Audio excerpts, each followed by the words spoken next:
I always give you a hard time. I'm going to be out of focus.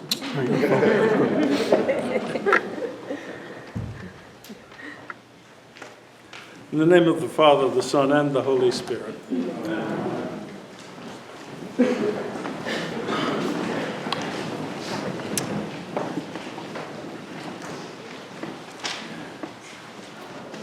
Isaiah gave this amazing description of what Messiah would be like. And he planted that as a vision inside the people of God. For 700 years after that, maybe 750, other prophets embroidered onto the tapestry that Isaiah laid out the pattern on. And it would get very dramatic. There would be descriptions like from Daniel where the heavens opened up and Messiah came through the clouds. Prophets would warn that things were going to happen like when Elijah contested with the priests of Baal. And when they were done, he brought down fire on them. And everybody who had been pushed around, treated miserably, cheated, and lived and suffered under the boot of someone evil, thought, oh boy, someday they're going to get it. And against that background, John preached in the wilderness. And Jesus was asked this curious question by John after he's announced Messiah is coming now. Why would John ask that question? Because everybody was waiting for that dramatic end, that overturning of the unjust world around them, and a change. And that's what Messiah was to bring. And the obvious solution was to have a good general, or even better, an amazing king who would take the place of Herod.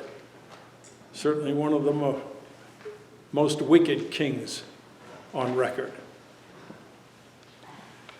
This is a man who did away with his own children so he wouldn't have anybody looking for the throne.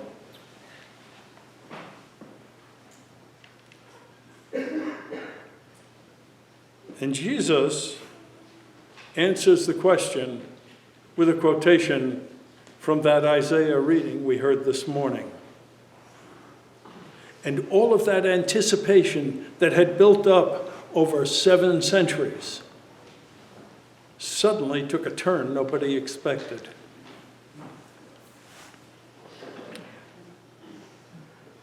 One of my favorite Christmas stories involves my family. Because of the kind of work I do, we always had Christmas at my sister's. She had a big house, big living room. And it was a wonderful day. My children loved it. And my nephews and nieces loved it because Priscilla, my wife, is a clever gift giver. She finds things that kids are going to love. And this year they opened their package and she had bought them weather balloons. Balloons. Well, it says, blow this up with a vacuum. Now we have a 20-foot wide living room, 30 feet long. But it's got chairs and couches and everything else around it in the house where we were. And so we start blowing up the balloon. And the balloon blows up and up, 3 feet, 6 feet, 10 feet. Now it's getting so stretched, we can see through it. And the people on the other side of the room had very big eyes at this point. And it's getting bigger, 12 feet. It's huge. We're all right up against our chairs or the couch. The coffee table is getting pushed. Now, my father always enjoyed a significant amount of Christmas cheer. And he was a cigar smoker. So he was usually banned. This is before we threw smokers outside. He got banned to the kitchen. And he was smoking a Churchill cigar. You know, the cigars are about this long. He's got a sticking out of his mouth. He's got a drink in his hand.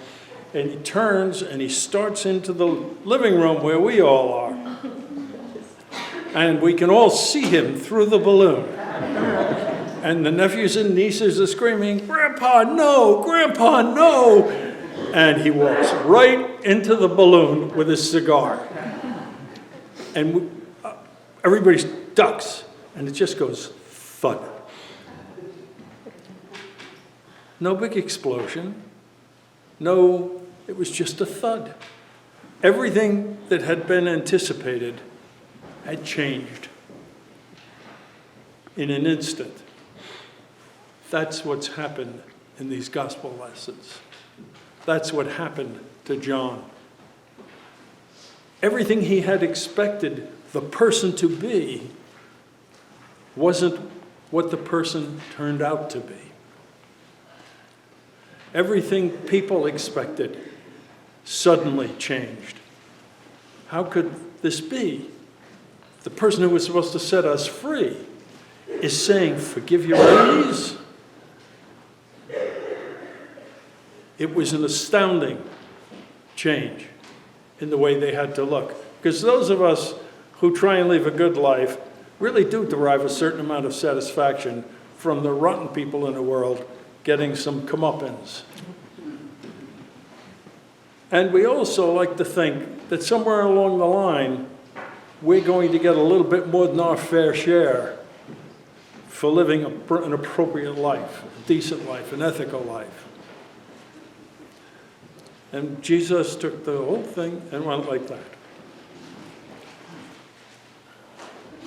You went through a lot of anticipation carrying that little girl around in your tummy. What's she's going to be like? Where's she going to go to school? All of the things, just walking around holding her the way you are right now. I bet you didn't think much about middle of the night crying. Yeah, the tough stuff comes with the good stuff. And it's the same in life. The tough comes with the good stuff. It's how we respond that Jesus is trying to elicit in his teachings.